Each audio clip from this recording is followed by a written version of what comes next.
Hey there, welcome inside the Midlife Pilot podcast, a podcast all about, well, being a pilot in midlife and all of the cool things and not so cool things that go along with that. My name is Chris Moran. I'm the Midlife Pilot on YouTube. And joining me tonight, as always, for episode 9 is Brian Siskin. Good evening, sir. How's it going, my friend? It's going very, very, very well. We are almost to 10 episodes. How about that? That is pretty remarkable. That's kind of a milestone. Really, 10 will be good, and it's been fun getting there. I need to turn my notifications off because my friends are all excited that we're doing this recording tonight. If you're new to the podcast with us tonight, or today, or this weekend, whenever you're listening to this from your favorite podcast provider, we do record these live on a schedule, believe it or not, every other Wednesday at 8 o'clock Eastern. And it's on YouTube on the Midlife Pilot channel, also on Facebook on the Midlife Pilot Facebook page. And we definitely love our audience that hangs out with us on these things, on these recordings. It's a huge part of the content is interaction, question and answers, comments, experiences that everyone has together, and it's a big part of this show. So if you're joining us tonight, hello to everyone who's with us so far in the chat room. We are looking forward to tonight's topic, which is, I think, pretty universal among the pilot community, right? Because, I mean, there's a mental aspect to everything, and it's no different with flying. So it's going to be interesting to see where this goes. Yeah. Oh, and by the way, anybody that is here already, feel free to take a second and take the link and copy and paste it and post it in other places to get more people in here, because that's what makes it fun. I mean, Chris, I like talking to you and everything, but No. I like, you don't want to be like the guy at the party that's just sort of like that gets there first, right? It's always weird, you're just, Exactly. and especially when it's like you don't really know the host very well. That can be weird. But anyway, but yeah, so you've been flying very recently, right? Supposed to have been.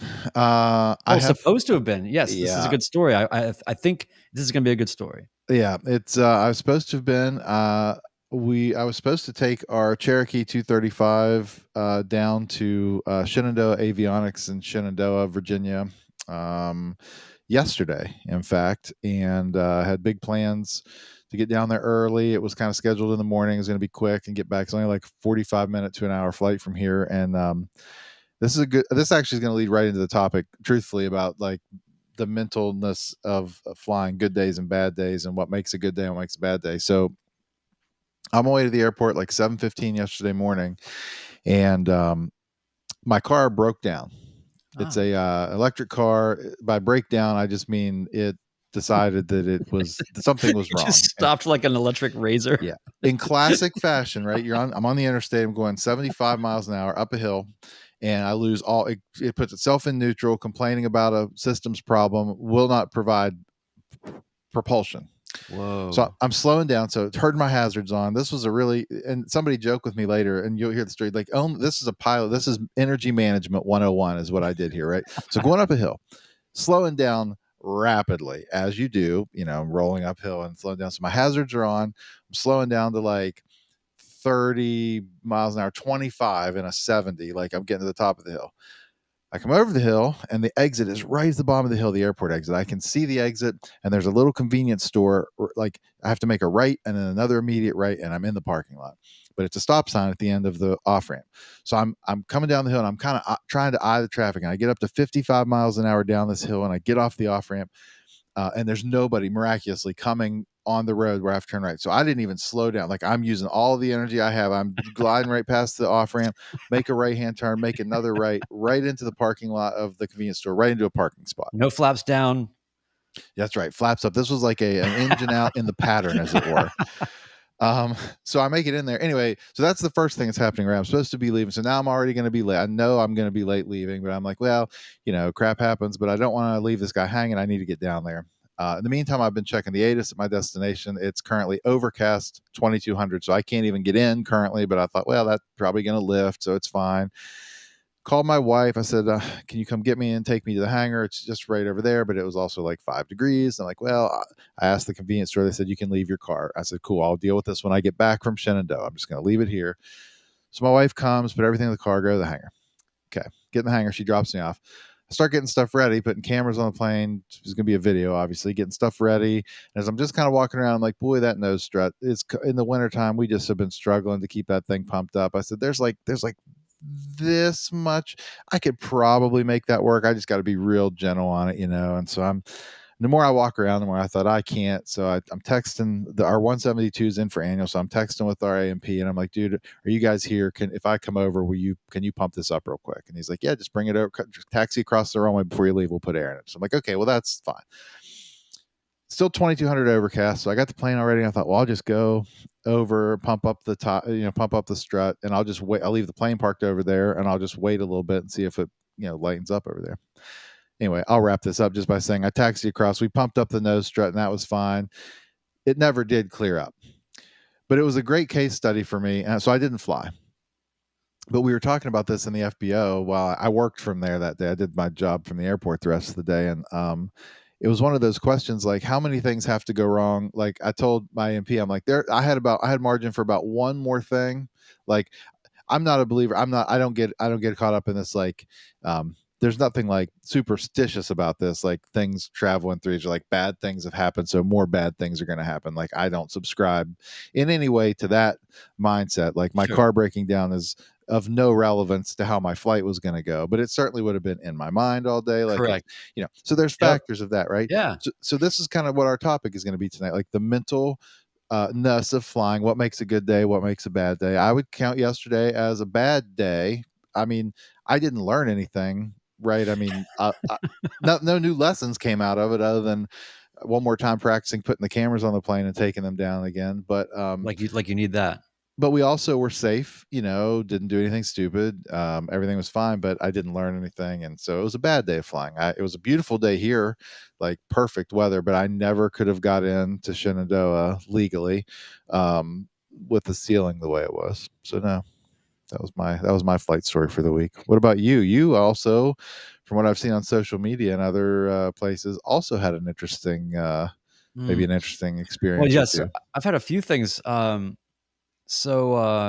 flying this club plane now, and I'm still getting used to that. So, and I'm still getting used to the fact that my airport here that I trained at 5 minutes away from here, 3 minutes away, um, is a lot more convenient. But that's not where the plane is. The plane is an hour and a half south of here. Um, so what I decided to do, let's see, I was going to go to Chattanooga. I was going to do a bunch of stuff. So anyway, but I got the plane for 3 days, basically for 2 nights. So what I did is I went down, I drove my car down to the airport and was there bright and early with a friend of mine who had never ridden in a general aviation airplane before. And we left Nashville at probably 6 in the morning, got down there at about 7:30. Painfully early, long drive kind of thing. Or not long, but enough to be a drive. And Hmm. but we got there and we are like, and the whole thing was I was trying to get back and beat the wind that was going to be building up during the day. So I get there, and the airplane, pre-flighting the plane and everything, and I'm under the wing, getting ready to check one of the ailerons, and I hear, and I can tell that something is alive inside the wing of the airplane and Nice. doesn't really want to be in there. And it sounds pretty sizable. It's not like a little pitter patter of like a mouse. It's something that's got some mass to it. And I'm just like, you got to be kidding me, right? I cannot. There's no way if you want to talk about like a reason to not fly, it's when there's a live animal inside the wing, right? They don't tell you this stuff in school, Right, kid. right. But you know what? You can go ahead and just say like that's not a good thing. So anyway, so I'm just thinking, okay, what? So I contact the owner of the club, who deals with the plane, and it just so he also lives in Nashville. He lives off of Music Row, but it just so happened that he was down at that airport at a nearby Airbnb or hotel or whatever it is, because he goes down there. He has a debonair and some other things down there. Mm. So it just so happened that he was there. I texted him. I'll try to make the story short, but basically, he came out with like he's like, I'm coming over and I'll bring some roast beef and I'm like, all right. What? And so he goes over and I'm not allowed to do it, but he can take the inspection plates off and all that. And he he took all the inspection plates off and we're trying to look in there to see, and he's putting little pieces of roast beef just Oh on the my inside of the, gosh. and just we finally figured out that it was a huge bird of some kind. It would not come out. And then finally what he did is he just got into the plane and cranked it up and then just kind of went into like a 2000 RPM setting.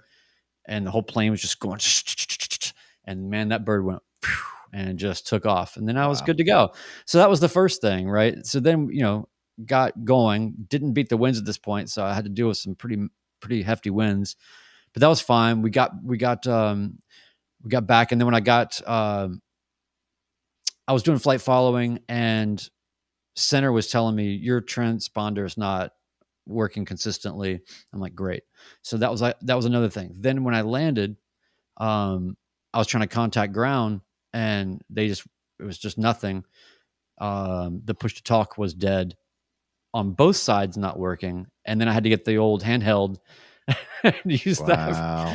for the first time. I had to use one of those. I'd never used one before. I felt kind of cool for a second, but realized this is going to be annoying. And I'm supposed to go to Chattanooga tomorrow. I don't want to be going into a pretty reasonably, not crazy busy, but class Charlie, and Mhm. with two passengers that are new, that now I'm trying to juggle handheld mic, whatever. So I just bagged that trip. But anyway, so that was fun. And then real quick, I'll just wrap it up. Sorry. But the next day, I flew my friend Lucy Silvas around. She's a great singer and artist. You should look her up. She's also a student pilot. We flew and had some fun flying around, went to Centerville. And then I did my night currency, which was quite an adventure and was really cool. And I really cannot effing believe that it is only until after you get your private pilot license that then you fly solo at night. It's crazy to me. I was fine. It went fine. Well, I almost taxied the wrong direction into a bunch of Apaches that were parked, but other than that, I did fine. So there was just a bunch of little, just goofy things that kind of kept stacking up. So I canceled some of the. I changed my plans. So was it a bad day? Certainly not. Was it what I wanted it to be? No, but I think that's part of maybe where we can even start, which is sort of like expectations versus reality, and then processing the outcomes of what it's hard for us. We're frustratingly sort of focused people that really want to do something. And so when it doesn't go our way, it's really easy to sort of pitch a fit, right? Right, um, exactly. and it's a really important skill that I'm always going to keep trying to get better at, which is just to sort of be flexible, let things happen, and try to derive value out of bad experiences. If you have, I had some terrible landings. Um, I don't know, just I didn't feel great about a lot of my flying, but I had to kind of in retrospect go, dude, you flew 6 hours in 2 days and you didn't die and you did pretty well and you flew different people around and you went to different places and Yeah, it wasn't yeah, terrible. So right. it's easy to beat yourself up. And I think that we have that trait in common. What do you think? For sure. I mean, I think back to my training days, my goodness, especially the once I was solo endorsed, I that's kinda where it started for me. There were different parts of it though, like, I guess there's multiple facets of the mental game, right? I mean, you there's a confidence problem.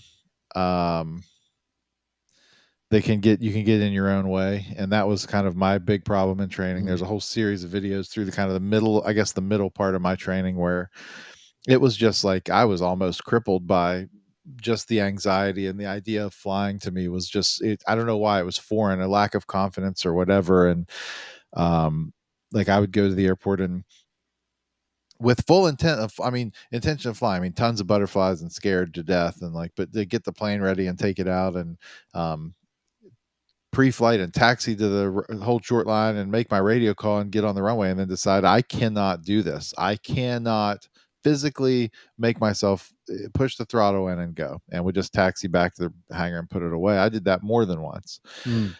Now, to look hindsight, looking back on that now, it seems kind of funny. I mean, like I don't that wouldn't be a thing. I mean, it would take there's a lot there would have to be a reason beyond just like I don't feel like I am going up to this. You know, we have to be a real reason to not do it. So that's certainly one of them. But I do think in terms of how you um, the things that you take away, like I don't there hasn't been a flight really that I don't think I have um, taken something away from, good or bad, or and been able to make it something good, right? I mean, so even the bad stuff, like things that go wrong, like here's a good example, and this is not exactly what we're talking about, but there's a lesson that stuck with me with my instructor Tyler, and this wasn't even intent of the lesson, but we had went to another airport, Elkins, once during my training, and while we were down there flying around the airport, this is before we had an alternator in 5-2 Lima. It was a generator. The generator light was on. We didn't know how long it had been on, how long we lost the how long we've been without power. And so the decision was made immediately, like we just need to start heading back. We told Clarksburg what our situation was, approach the approach, we were on flight following on the way back, and turned off all the unnecessary, all the things you do, right? When you have power, you leave one radio on, like turned off all the other electronics and lights, and just got prepared. So we're coming back into Fairmont, still had power from the battery, and we have electric flaps in this plane. And Fairmont's a reasonably short, field. We don't do touch and goes there, and especially in the 172, the 140 horsepower 172, we just can't get out very well. So I'm coming to the pattern, and I'm talking through stuff with Tyler, what I'm going to do, right? I'm going to put flaps, and he said, "Don't touch those flaps." And I said, "Why?" I said, he said, "We're not going to land with flaps here today." I said, "Why not?" And he said, "Well, what will you do if you have to go around and you lose power with all your flaps down? How will you get out of and I said, my gosh, like what a great, like never would have. So it was a bummer. Our lesson got cut short, right? And all kinds of stuff we were going to do that day. But that Mhm. is a lesson. Like I'm not sure we would have covered. I'm not sure we would have had a specific lesson that said if you're ever in this plane, you lose power and you're coming into Fairmont, don't put the flaps down because you couldn't get them back out if you had an alternator failure, right? That wouldn't have been a lesson, but Mhm. that is something I will never. I guarantee you, if that circumstance ever happens to me, I'll know what to do. So Yeah. there's a classic example of something that came out like a day that was bummer because it cut our lesson short. But what a great lesson! I mean, what a great thing that came out of that. Yeah, that's amazing. I mean, there's always, silver linings and things, but, like I said, we're very easily frustrated people because we have all these grand designs, and every flight, you're thinking about it ahead of time, and you have plans and you have goals and you have things that you envision in ways, I have this thing where like maybe it's just me and my particular neuroses, but maybe you have this too. But do you ever do like it's sort of like if obviously I'm a little socially awkward, right? So um Obviously. yeah. So so but I have this thing where like I will say things that are on my mind without a filter a lot of times that maybe don't make the most sense to other people. Um, and I kind of just don't really care anymore. I'll just be that guy. But like if you do you ever have like a thing where like you go to a party, with some people maybe and some you don't know or whatever, and you get into a conversation with somebody and you just say something that you can just read on the other person that they just think that you are either completely strange or an idiot, or you make some dumb joke or it offends somebody in some weird way that you could have never imagined, Hmm. right? And then but it wasn't horrible. It wasn't like this, it was just an awkward sort of speed bump in your interaction with the person. But then like you go home or think about it the next day and it just makes you just go, God, I can't believe I said that, like to Yeah, that person. yeah. Right. There's a lot of stuff that happens like that with me in flying, like where especially the more I'm still getting used to air traffic control conversations and being able to understand what they're saying. And, speaking, like I had, when I was having my transponder incident, um, or whatever you want to call it, micro failure, The guy was like, he was real cool, you know. He was like, I think he was B&A approach, but he was just like, "Hey, man, you know, there's no problem." I said, "Do you want me to ident or do you want me to do anything? You want me to cycle it?" Or you know, he's like, "No, no, I just." He's like, "You know, just know, you know, if whenever you take it in or you know whatever, it might be something good to get looked at." You know, kind of. He was just being real casual and cool with me or whatever.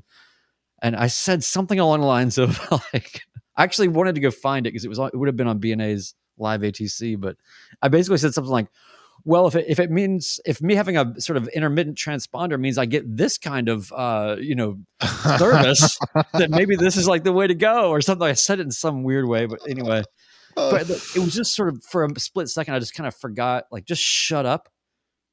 And this is what this avenue is for, not ATC. So anyway, but I have things like that, like little moments in flights or little things that I said that even though everything else went 100% fine and safe and successful, and I did exactly what I set out to do, there always will be just some weird, cringy little God. Why did I do that? You know, just the Right. littlest things. Like I took off without the mixture being rich once. You know, I had and just the yeah, other day. that I say freaks there's me no out. lessons, Brian. Listen, just the other day, a video that's going to come out for patrons only as a bonus because I'm starting to have a guilt trip about how many videos about patterns around Clarksburg I could realistically publish on this channel. But Hey, man, that's what we're all doing, though. We're still learning. It's good to watch you learn too, anyway, or be yeah, proficient. I took the 235 out with Cecilia the other day and took off out of Fairmont without the fuel pump on. Um, and even though I of course again it's switching back and forth planes. I haven't flown this plane a whole lot, have especially recently. It's been a long time.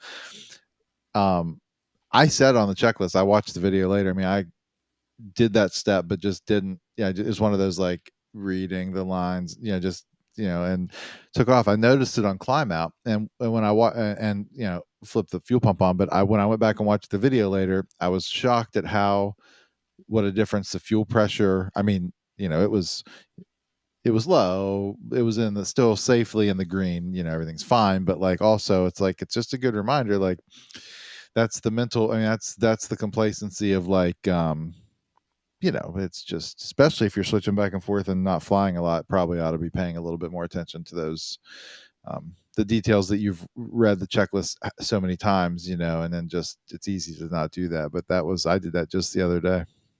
Well, you know, I think that especially when you're training,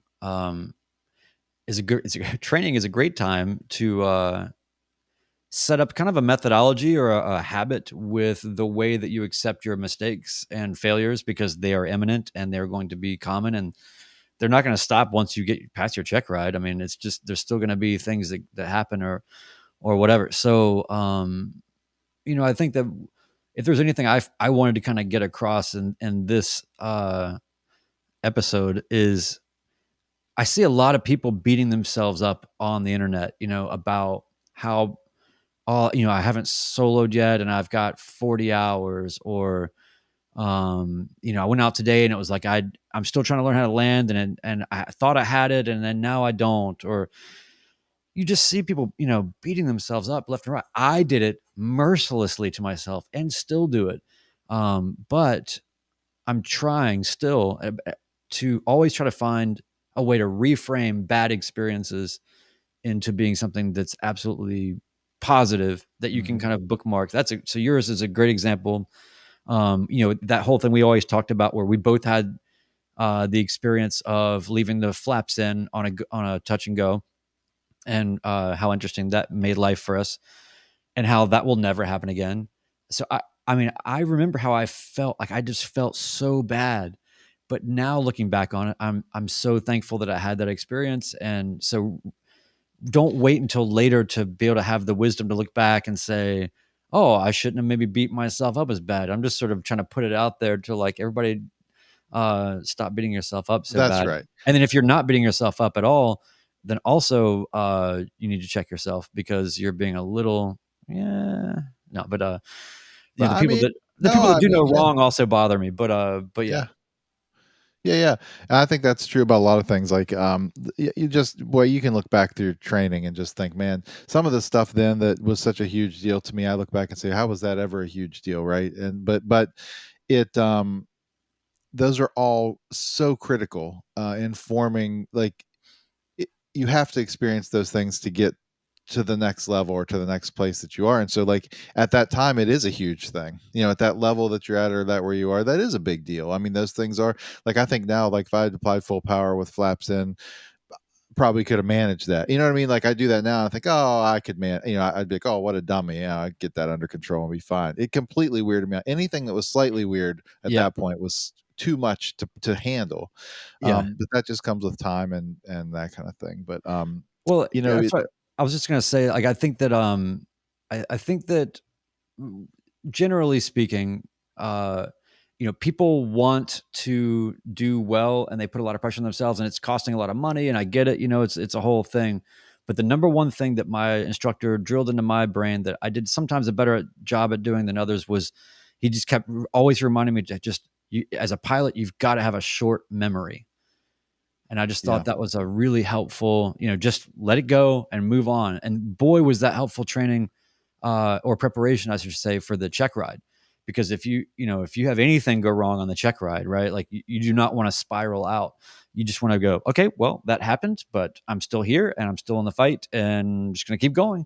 yep. So always have a short memory. Ben Singer says that I think beating ourselves up over small things is just part of the pilot journey, and I think that's true. I think there's a lot of that. You know, Yep.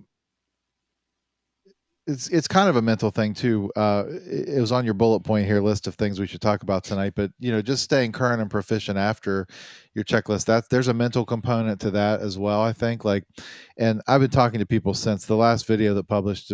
I went out into 172 and it was spurred from a conversation we had on on the last episode of this podcast where I said, I haven't done any stalls or slow flights or I haven't done a single check ride flight maneuver since my private pilot check ride over 18 months ago, not one.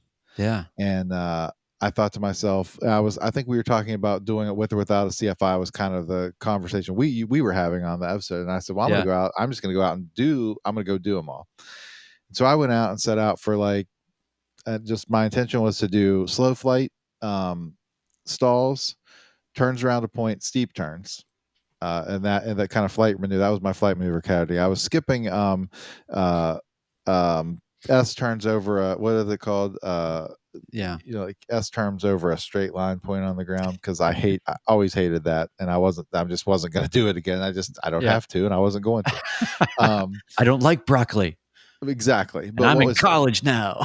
I was convinced. I would have sworn to you that I would have been able to do all of these things without even because really you're doing them while we're not practicing the maneuvers. Like Mhm. you've flown enough, right? You like I am stalling the plane pretty regularly when I land, or these are going to be fine. Slow flight was no problem. Getting into slow. I made a big point about getting into slow flight because we've talked about that too. Like people just completely obsess about how to get into slow flight. And like, well, it's not that hard. Put the carb heat in, pull the power out, and drop all your flaps in, and you're in slow flight. You know what I mean? Like, don't overthink that part. Like, slow down. Like you can do that.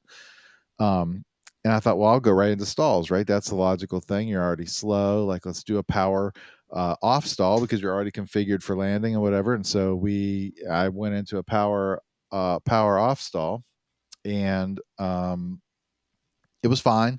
Recovered from that from just fine. But then I decided, sorry, there's cats abound. Yours is downstairs. Um, How uh, many?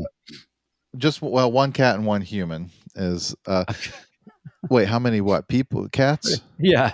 One cat and one human. Oh, okay. Sorry. So power off stall was fine. Um, but I decided in that exact moment, I had this weird thing where I was like, I'm not going to do a power on stall without an instructor. I haven't done one for a while. I just don't feel And I comfortable. So I texted did you, the. right? I texted you You because I did. said You I texted me said, "Did because I get in your head at all?" you did get in my head. I was convinced I was just going to go out there and I was going to be fine. And the reality is I would have been fine. But I just felt like there's no point. I don't need to prove. I mean, I'm not here to prove that That's I it. can do one. Um, Right.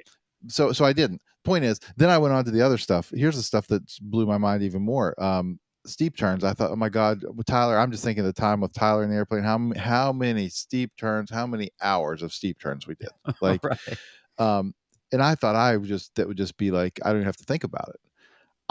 It took me, like I told you, I joke with you. One of my steep turn practices turns into like unusual attitude recovery. Like I ended up like 60 plus degrees bank, nose down, like picking up speed. I had to pull power out, level the wings, and pull up out of it. And I thought, what am I even doing here? So I worked on those for a little bit more. But I guess that's the mental. I mean, there's a mental component of that because well, it's all. I mean, all of that is kind of you have a certain expectation of yourself, or a certain level of confidence might be the wrong word, but like belief in your ability. And then it's Yeah. it's probably a good idea to do these things periodically once in a while, even for the simple sake of reminding yourself that it doesn't just things don't just stay really sharp without practice. Yep. Like my landings have gotten, I'm not like the world's greatest pilot, but like that the next part of the video that's coming out for the general consensus is landings at Clarksburg that day. And by the time I left there were like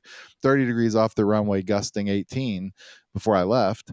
And it was like it didn't even matter. Like it was a non-factor. So like, but that makes sense, right? Because what do I practice all the time? I go fly patterns. All I ever do is land Yeah. and take off. Like, but when's the last time I've actually really intentionally worked on flight maneuvers? ACS spec maneuvers, or Yeah. yeah. I mean, I'm not suggesting that you continue to do these like weekly or even monthly for for the rest of your flying careers, and certainly the more you fly Mhm. the less you're going to have to do them and whatever. But it was just a really kind of eye-opening thing for me to say, all right, so it's not just gonna you don't just always stay super sharp. It's like anything else in life, you don't stay super sharp at anything unless you practice. So it was a Eh, so good yeah, experience. even if you've been, performing fine in the tasks that these are the fundamentals for, doesn't mean that you still don't need to go back and practice just the fundamentals. And if you think about, I mean, none of us are gonna be Michael Jordan or whatever, but I mean, but we can, try a little harder to be proficient, and it's not the craziest thing in the world. I always try to find it actually an excuse to do steep turns just about every flight, especially if I have, a passenger, because, find something that I want to show them. And then I'm not even telling them like I'm going to be doing steep turns now. And, That's true. watch me hold my altitude, or, Right. whatever. It's just like, I'm not calling out like, well, 45. Okay. Like I'm just like, hey, check that out. And I'm doing it myself, but I'm not, so that's kind of how I've been sort of sneaking practice into just That's good. having fun and flying around. But but I do think it's interesting about the power on stall. I mean, because you do hammerheads all the time, no problem Yeah, exactly. with all the club planes, right? Like you do Right, hammerheads, exactly. right? Yeah, that's right. All the time. Yeah. So That's yeah, I my mean, favorite, in real world flying, one of my favorite moments of every flight is I love my downwind to base turn. It's my favorite turn of the whole flight because, like your nose down, like you're descending, and so there's really pretty low risk right turn. So like I tend to be like I love that turn. Like that's a 30 degree or so more every time in that. It's the only time of the flight. I was telling you the other day when we were talking offline about one of the favorite things of mine lately in flying. Like we got the 172, so I have that 235 that wins in the club that I was flying. Is the new cool shiny thing, and it's well wonderful airplane. Like it's really fantastic. Our 172 was down for 3 months after a goose strike did some damage to the wing, and it came back online. And I started flying it again, and I forgot just how much I enjoy that flying. And it is becoming every single time now. I'm getting to a point. I'm 145 hours or something now. It is starting to get really fun to just like to actually feel the airplane and fly it. Like I don't know how to explain it, but it is just like things start to happen now that is just like it is so much less now about the like eyes fixated on the airspeed and like this. I mean, the things are just starting to now, just at this point, are starting to feel like I'm enjoying the actual art of like flying. And that is such a thing. If you're not, Yeah. if you're still, in the training, like, that is it's such a fun time for me now. Somebody asked me, we have the fly in at the Outer Banks coming up in April, said, I can't believe you're taking the Cessna to that Yeah. instead of the 235. What gives? It was kind of, in fact, I think David is in the chat with us tonight. Who's the one who asked me that? He flies a turbo Dakota, which is, similar to the 235.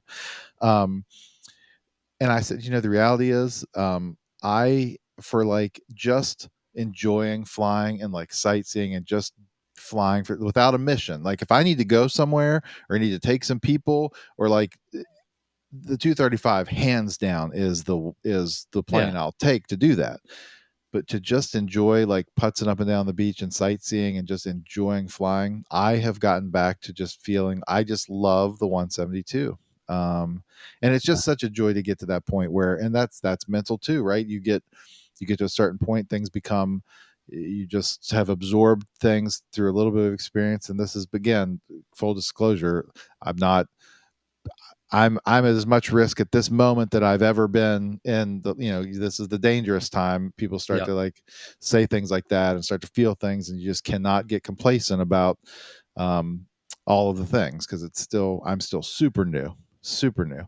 Yeah. Um, anyway, Yeah. I mean, I what is it? What's like Gary Wing, fly the wing. It's like when you just really start to think about it, as it's one wing that you're flying, and everything else is just extra static on the frequency of whatever you're thinking about. You're flying a wing, and when you get a sense of what that is, and what it can do, and what feels right, and what sounds right, it's a cool feeling. I can't wait to get used to this new plane that I'm in. My landings have not been very consistent, but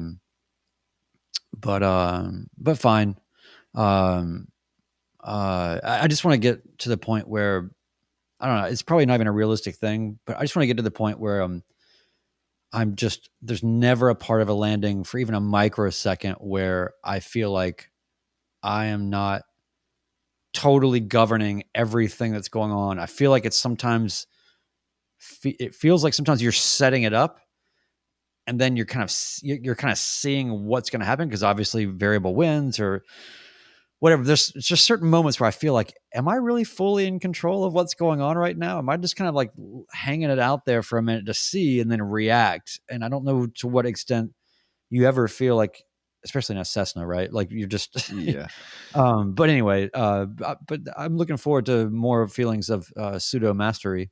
You What know was what? that on the Oh, I screen? don't. What was that on the screen we just had? Yeah, we'll go back to that. Flying Iowa said, "Remember, guys, always Oh pack your yeah. parachute and a couple fire extinguishers in your pant leg in case your engine goes out." That's good advice for sure. Hey, one thing that on the, wondering if feeling like are you in control, or are you like just kind of along for the ride for a minute? I had not an epiphany, but I've been having this sensation more and more lately. What's kind of become, you think about, I used to get really weirded out, like especially on final, by like, just changes in conditions, right? Like winds, you get slightly blown off one side or another. You're kind of banking, you're trying to correct, you're getting blown a little bit side to side or whatever. And I used to think, boy, it's unstable. It's unstable. I've been really feeling differently. The more I've flown, the more about that. Like a lot of that stuff, you just have to accept. Like you're still, your general trajectory of your aircraft is still the right. You're still going the right way. Sometimes it feels like you're completely screwed up. The reality is, in most of those cases, you're not. I mean, your still trajectory is where you want it to be. And then in the critical time, you know, you know when you get to a certain point whether you're okay or not, and you generally are. And then you have some critical time there, close to the runway, To to make get that it call. right. Yeah. Yeah, you get it right, or you make the call, and you don't, you go away. I used to get really weirded out by those. Like I did not do well accepting turbulence or accepting changes in the conditions, and it really, I was overcorrecting for a lot of that stuff Yeah. sometimes, Yep. and chasing it. And it's just like, that's just the nature of air. And it's generally that's another thing I think that is just the more time, the more experiences you have with it, it's kind of like you start to just accept that as part of this part of the flight. Yeah, I think that's where I had a lot of trouble is that, I learned how to land in very windy, unusual, like, variable conditions, and then once I got down to the sort of time for me to solo, we were doing the thing where we're going out at 6 in the morning, and it was totally calm, and in calm winds for the longest time, I was all over the place. But you could put me in these, like, heinous conditions that are beyond my minimums now, but back then, and I would wrestle these landings down and be like, "Holy, like, that was amazing. I can't believe I did that," and my instructor would be super happy about it. And then I get on these calm wind things, man. I'm overcorrecting, just the slightest little thing. So it does take some time just to sort of like what did you say? We used to always say it's a wrestling match with the wind, not a boxing match. That's good. I like that. There's David. Still not sure why anyone would fly a Cessna when you could fly a Piper. Who are these But people with all these choices? Ben Singer says because Cessna flyers like to see what's below and not what's above. Mm. So we could have a whole. This whole chat could I'm telling you, become. man, if I could have any plane, it'd be a Cardinal. That's it. Like, it's Yeah, hands down. That's it. That's what I want. If in my dreams, I have a Cardinal. that's awesome. I'm looking back through chat now. We had a handful of experiences that I wanted to share. Somebody said Trevor is a hero. It's isn't it weird how sometimes people's names are so apropos as to what they are doing or who they are. Like, it's such a Trevor thing, like a Trevor. My apologies if anybody's named Trevor in here, but it just seems like such a, like, if his name was Hank, it just would feel like kind of loose and familial. Like, it wouldn't feel the same. Like, So, Trevor, it's such a, like a nah thing. Is that I, me? Yeah. I mean, we may have to. What time is this happening? 41 minutes. We might want to We can make a talk about note of this for that. 19 more minutes. Cut that section out. Make a note to yourself there for I'm the not editing anything. Come all on, the Trevors. Trevors. Bring it on, Trevors. We've lost all the All the Trevors. Trevors that were here. I'm not going to say anything about Benz. I have a brother named Ben, so Benz are cool. But yeah, I mean, uh, somebody's talking about like that they'll probably have a CFI go up with them to desynced D. I'll probably have to get a CFI to go up with me to knock the rust off in spring. I mean, absolutely. I mean, Sure. Yep. golly, like if you, when I did my checkout flight for the club plane, it was the first time I'd flown with a CFI since I got my license or whatever certificate, and I was excited about it just to kind of get back into that kind of mentality of kind of like you have to perform a little bit. You have to it raises your level, I think, a little bit to fly with an instructor, and I think that almost like even if you don't even have a ton of great reasons, like do it when you can, just here and there. I mean, just because you're gonna do better and you're always gonna get something out of it. And it seems like we're in a pursuit where that kind of thinking should be the pervasive thinking, right? Like, I don't need Yes. no CFI. It's like, well, I mean, all right, Scott Gleason. This is the one I was looking for. Mm, Story from earlier when we were talking about um, the alternator in the 172, the generator that went out for me. Scott Gleason said, "Lost my landing light during night training while away from home airport. Found out you can land without one." Which is that's frankly that's horrifying for me. It's been pretty well documented. I am not a huge fan of night flight. I stay current, legally. I get my landings in, just in the event that I have to be out after dark with yeah, people. But I don't seek it out in a single engine, especially in my region of the country where I fly, where it is your odds of coming down somewhere reasonably survivable are pretty slim yeah, in the dark. It might be a different story out in the Midwest or somewhere else, but it's just super uncomfortable for me here. But I cannot imagine like trying to do those patterns without a landing light. Maybe I should try it. I mean, maybe I should fly down to the level and see what it feels like to try to gauge that round out and flare at some point, maybe with a CFI, huh? yeah. Or maybe Might be a just chance to see it. I guess that you don't have very long runway either. How long is Clarksburg, how Oh, yeah. 8,000 feet at Clarksburg. 8,000? 7,000. Jeez, so you can Stay just by. do, what I would do is, go down there at night and just do just do, like, one pass with your landing light on, Look at it, yeah. just slow flight, and then come back around and then turn your light off and just do slow flight, Yep. maybe a little, and just check Se it out, but, that's cool, 8,000 feet, golly. 7,800 feet, yeah. Yeah. In fact, that's one thing I have not done. This is coming up in a video too. This is the things I'm gonna start doing on my own. I've not done. I'm yet to do maybe once or twice with Tyler early in my training. Did we do slow flight down the runway for a long, long period of time, just Yeah, maintaining that center line. I mean, I've done yeah, it a couple of times. I'd like to get back to doing some of that stuff again. Here's one thing I've never done that I really want to do a couple times, and that is simulated power out after takeoff, like with yeah, runway remaining. yeah, Like I want to get up, yeah. pull the power, and get back down. I know this. I know the theory of what it is. I just need to do it a few times and That would be get with an instructor, right? comfortable. I don't know. I don't probably, but Yeah. I mean, again, that's one of those things. It's like you look at it and go like, I don't know. I've got 8,000 feet. Like I've got 8,000 feet. Oh, So 8,000, yeah, yeah.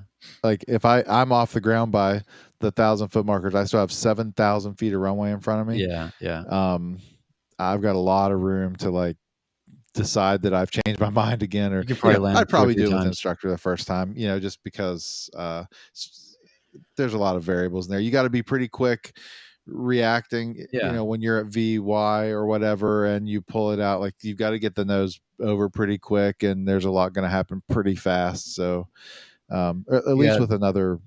There is that excellent video with, what's his face and Flight Chops, where they do that, where it's just constantly pulling the engine on climb out there and, building that reaction, it's definitely a good thing.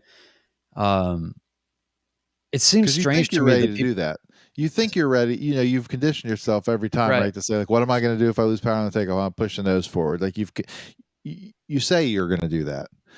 Um, But are you've are gotta you gonna you got are you oh, gonna do that? yeah, I and you mean, you gotta got do to it quick. commit. You Yeah, got to commit to that. That's not going to feel like what you want to do yeah, at that exact moment. So that's kind of the thing I would like to go. I'd like to get working on some of those weird things. I really want to work on my instrument. A lot of things I want to do, but yeah. those are a couple of maneuvers that I've not done a lot that I'd like to work on. Well, it's related but not related, but I'll tell you a quick little anecdote. My father was a pilot, and he was one of those people that was definitely a pilot, in terms of flew in Vietnam, flew C-130s and C-123s, C-130s, and then, did general aviation. He was definitely a pilot, in all the ways, and the ways that he did decision making, everything. But I'll just never forget. We were skiing, and I got on the ski lift. I was probably 8 years old, and we got on the ski lift, and it went up, and then I fell out of the chair, but had managed to spin around and grab onto the chair while it was still climbing up. And I'm looking up at my dad, and he starts plucking my fingers off. He just, and I'm whatever, 8 years old, looking up at my dad needing him to save my life. And in my mind, it's like he's turning, like he's actually evil or something, because Right. he's just Wow. plucking my fingers off. And but that he knew that every split second that I was hanging on, I was going to be up another 2 feet, 4 feet, 8 feet, 10 feet. Like it was just on a straight climb out. And right now it's just soft snow beneath us. But if we wait a little further, I'm going to fall further and onto rocks and snow.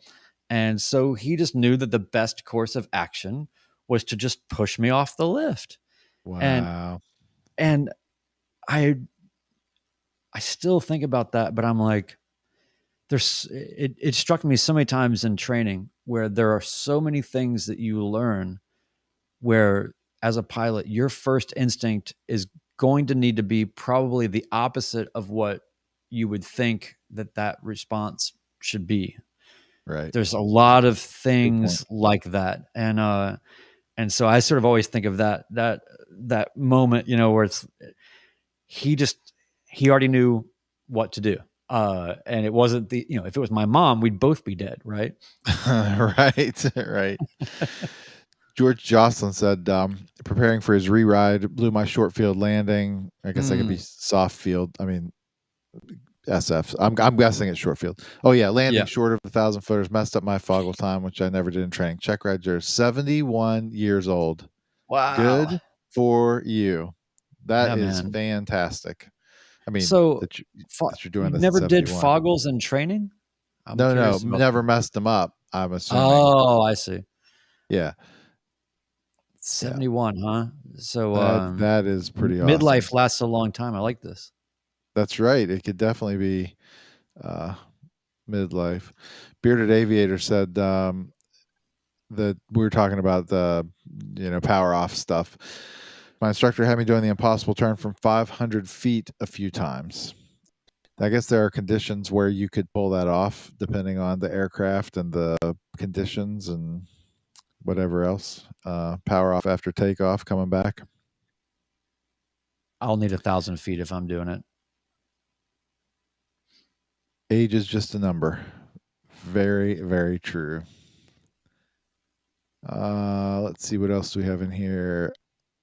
Oh, Mike has a Cardinal and he loves it. That awesome.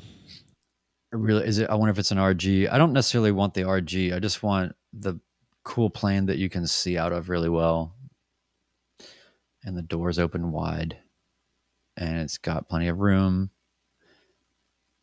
That's all I want. It's a Cardinal.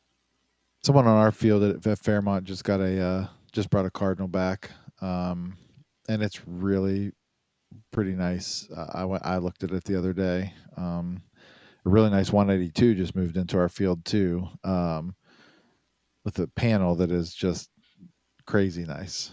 There's some cool airplanes Why don't we around. just buy? Why don't we just, Chris? Why don't we just start a GoFundMe here with these people towards a Cardinal, which would be the ultimate videography and photography machine. So if everybody Would. wants to give $5, but like on a daily basis, yeah, yeah. I mean, there's what did Beardy Eddie Veers? Oh, David's saying until you need to land and float 1,500 feet down the runway. Yeah, it's more. Yeah, More Cessna slams. it's weird. There's always like in every subculture, right? You've got like the Gibson versus uh, Fender, or Yeah, you the got the guitars. yeah, like whatever it is. There's always some competing things. Yeah. So Icons. Yeah. it's an RG, not far south. Oh, family here. Great, Mike. Come on up. I live 3 minutes from John Toon, and I would love to borrow your Cardinal whenever you let me. No, I would love to fly with you. That's great. Let's do that. That's really cool. Yeah. So, does anybody else have any uh, words of wisdom on the mental game? Because remember, this is going out to our audio audience. That's really what this is for. This is just the live taping. Taping. By the way, the I was looking at the demographics, Chris, of our audio podcast, of this Yeah. podcast, the audio version. What I was curious about was, you know, you're the midlife pilot. This is the midlife pilot podcast. What is the age range of the people that are listening? And what we've got here is 42% are between the ages of 45 and 59. So the great majority are midlife I believe that. pilots. We're getting a Then little. there's some Go between ahead. 23 and 27. So We're getting a little inside baseball here, maybe. But do you know that the of my of the YouTube channel, the Midlife Pilot YouTube channel, Uh, The age?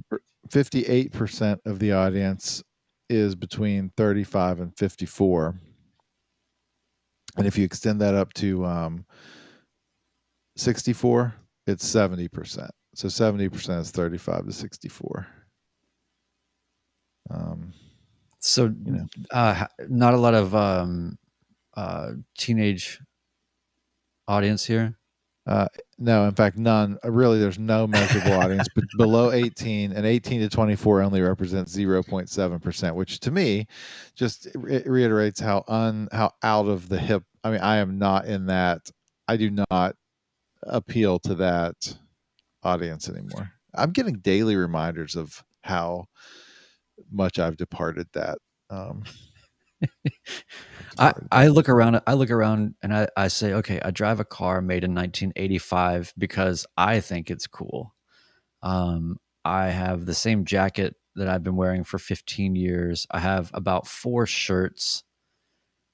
Everything else is so meager and just do not care so that I can subsidize things like aviation. Yep. Um, but um, I'm definitely I like the whole how you dress the rest of your life sort of like you get to a certain point with your style or whatever you want to call it, like the stuff that you feel comfortable wearing, and then that's it. Like that's what's going to run the table for the rest of the whole time. Cool. If I don't have to think about it, great. I'm not looking Yeah, to for sure. reinvent my style. By the way, another quick little thing that can this would be like a sneaky way of me reminding people that this podcast is on a lot of different channels. We've got it on Apple Podcasts, it's on Spotify, it's on Stitcher, it's on a lot of platforms. 69% of our audience is listening on Apple Podcasts, 10% only on Spotify. Um, and the large percentage of people use Apple. the iPhone. Uh, Go Apple. it's 69% iPhone, 11% Android.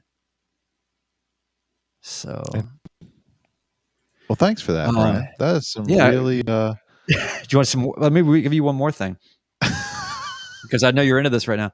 So, 91% of our audio audience is in the United States. So the rest is Canada, Germany, United Kingdom, Australia, Japan, Philippines, Netherlands, Saudi Arabia, Singapore, Sweden, and United Arab Emirates. wow, So this thing has gone international in 9 episodes. pretty This is impressive. crazy. Yeah. Pretty So crazy. what that means is like one person in UAE clicked on it by accident. Right, and now they're in the metrics. Or somebody with a VPN, or somebody with a VPN that connects through there, and Right, exactly. yeah, listen to it. Yeah. Well, but by the way, George Jocelyn, good luck on your rewrite. I'm sure you'll get Yes. that. I mean, the beauty of this is that you just keep plugging away. Let's see, Brian, do you watch Over 50 and Flying Channel? He flew a Cardinal. Yeah, I do. I know who that. Yeah, I've seen that guy. Yep. Um, yeah, Does he he's still like have one it? of He had an engine. He had an engine. He had to replace the engine, and at some those. point, there was some contemplation that he was going to not do it and get rid of it. He put some upgrades in the panel, and then something happened to his engine, and he had to replace it. But I have not followed. I need to look back on his channel. But yeah, I've watched some of his stuff. Yeah, people like that. I wish I had their energy, their joie de vivre. I feel like I'm such a mellow person compared to like there's like the really high energy speaking like kind of YouTube people that are super excited. That stuff freaks me out. I'm like I can't do that. Uh, Me either. right. Yeah, like so like how do how do you if you we talk a lot about filming our stuff and all that, but real quick, um, for people that want to sort of take their filming of their flights maybe one extra level, right? Like how do you get to the point where you're telling a story, or how do you get to the point where you're actually pointing a camera at yourself, which I will never do. Like I know like I can't even have this, I can't even do this here, right? So why am I like I don't want to be on camera ever. Yeah. This is awful for me. No, it's not so bad, but how do you do the there's a term for it, the production term. What Stand is it? up. I mean, I use it. I call it stand up, but Uh, They're like So some, yeah. I try to bookend mines with that, like with a open and close, or at least an open. Um, you know, it's out of my comfort zone. I'm an audio and video Yeah, production yeah, yeah. person. I like to be on the side of working other people's stuff, but I just felt at some point like it was important to start. Here's the dirty secret. I mean, the real way to make things more compelling, because a lot of times when you go out to film a flight, you don't exactly know what the story's going to be till after you've flown. So I like that it's super easy to record a voiceover. I mean, I don't know if you do it on That's your anybody who doesn't have equipment, do it on your iPhone, do it on whatever, and yeah. lay it over the thing. If you got stuff to add in later, even stuff like, oh, we flew around here for 30 minutes, and then just keep people. You can kind of tell the story easily with pre-written one or two sentences and record a voiceover. That's the magic. Yeah, whenever I've done any of that, I actually have not written. I just edit it knowing kind of what I wanted to depict, and then just hit record and then just kind of casually just sort of, yeah, because I think writing sometimes keeps people from doing anything. Like I like to write. I'm actually a decent writer, I suppose, but for YouTube videos, I'm really not gonna. I don't know. Like I'm not trying Sure. to. Yeah. So, but sometimes just I think having a casual tone, can work. So don't feel like you got to plan it all out, right? Like just respond to your own thing. Like, oh yeah, you see that over there? That's when I forgot to do that or whatever. We do need to do an episode on. I get a ton of requests on this channel for how do you make your videos? How do you get all your multicams to sync up? How do you do it? I mean, technically, Yeah. how do you do it? Right. We've I conceptually high level it in one episode prior to this, but we haven't gone into the actual meat and potatoes, which by the way, if you saw my process, you would think that I'm clinically insane. It's so like everybody's workflow is unique. I'm sure yours is way more polished and way more normative than mine. Mine's like a weird chaos that I have under control. But We'll I do that it's one. yeah, That'll be a mine's good like episode. It's shocking how many people want to know. I mean, that's of all of the general themes of comments from the entire inception of the Midlife Pilot YouTube yeah, channel. I would say if there's one underlying theme, it's like it has to do with production. How yeah, are you capturing your audio? What cameras are you using? yeah, How do you power your cameras? Like just it's all there's a just such an interest, and I think there's more and more options these days on how to do it.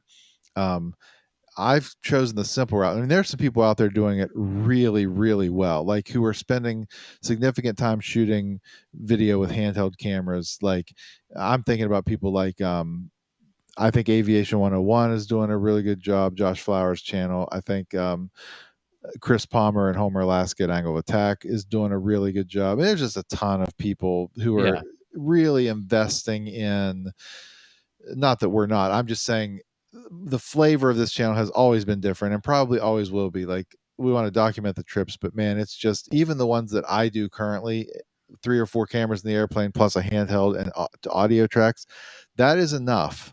yeah, That is enough of an investment in terms of like making a product from that, cutting the thing down to a 15-minute, it's hours of video, multiple, it's yeah, really it does take time, and I think it would be cool to show. I know a lot of people were getting GoPros and doing stuff on their planes, and maybe we ought to just do, maybe next one, even maybe in 2 weeks we'll do yeah. how do we make videos. That'd be So maybe we should do it. whoever Yeah.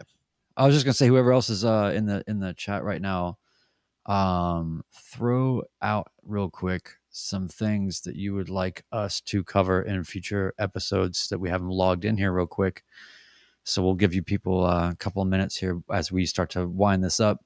But throw that stuff in there. Anything that you guys feel like would be awesome. And then, I mean, we probably won't do it. No, I'm just kidding. No, but I'm interested to see like what else, because we're just kind of all we're doing is just sort of taking things that we would normally talk about in your hangouts or just casually, but just kind of slightly formatting it and, and talking Here's about what it. I think's coming up. I think there's a how to make videos episode. Yeah, Um, that could be like a I, screen share with you in editing and everything, Yeah, right? that's what I Yeah, think. I mean, I would yeah. like. I mean, for those who are with us live, and then Sorry, they'll see it audio. later on the thing. The audio folks will just have to follow along. I'd like to do one with a guest coming up. I'm trying to figure out if I can get an air traffic control person Yeah, that I know to talk about the ATC side of GA. There's a really great podcast. I don't know. It's one of the handful that I'm a patron of. Like I'm a patron of a few other content creators. There's a podcast called Opposing Bases. yeah. It's hosted by two air traffic controllers. Who are also pilots. It is so helpful. Well, that's Um, what look at Ben Singer's comment here. ATC discussion, yeah, that's perfect, Ben. That's on my. That's hilarious. Oh, he knows the opposing bases guys. Ooh, we should talk offline with Ben. That would be great to get. I would love to do an ATC theme podcast. David Muscardelli says long cross country planning best practices. Johnny, be anxious to hear about anything. Yeah. Oh, So David, by I the think way, you should have been here last session because we kind of did a lot of that. Yeah, that's right. We did the trip from Nashville to the Outer Banks. Yeah, so we got some stuff coming up, I think. So 2 weeks from tonight, we'll do the how to make a video episode. I'll try to save some footage. Maybe we'll try to cut one live. I don't know how well that'll work. And then we'll start building a list from some of these other suggestions and maybe fill up some content here for the next couple months. How about it? By the way, Nathan said, flying with family, friends, do you put added pressure on yourself? And how do you handle weight and balance of your friends? Just how to handle flying with others. We did Yeah. an episode called Flying with Nervous Passengers, where we covered a lot of those things. Not all of the points that you're talking about, but if you go back um, There's only to 8 episodes, if you Brian. go It should back be. into our archives, if you talk to the librarian and get the Dewey Decimal, Yeah. episode 5. Thank you. Very good. Yeah. So, yeah, just to recap real quick, we've done episode 1 was why and how we record our flying. Number 2 was the challenges of being a midlife pilot. Episode 3 was flight training horror stories. Episode 4 was demystifying the private pilot check ride. Then the nervous passengers. Then we did one on sort of you got your license, okay, but now what? And then that ended up being a tangent about flight clubs, which ended up being really good. And then we did a whole episode dedicated to just our favorite aviation YouTube channels, which I think was really cool. And then episode 8 was our flight planning live. So here we are now with our sort of just, what's a good day, what's a bad day, how to frame those things and your mind and the mental game. So I think that we're covering a lot of things. I don't think we'll ever run out of things to yap about. I think that's one thing that pilots are pretty good at. For sure. That's awesome, man. Well, good episode. Yeah. As always, great crowd tonight. Appreciate everybody hanging out with us in the chat room. It's good to see some folks who hadn't been able to make for a while. It's good to catch up with some of you, and then also some of you who have been here faithfully every one. It's always good to hang out with you guys every couple of weeks and just talk about one of my favorite subjects. So good to Right see you, on. Yeah, sir. good hang, man. Good hang. I really Yep. appreciate it. Thanks, everybody. We'll talk to you all in a couple weeks, and we'll take all these suggestions that are still coming in the comments and build our content out. And we'll talk to you all soon. Have a good one, everybody.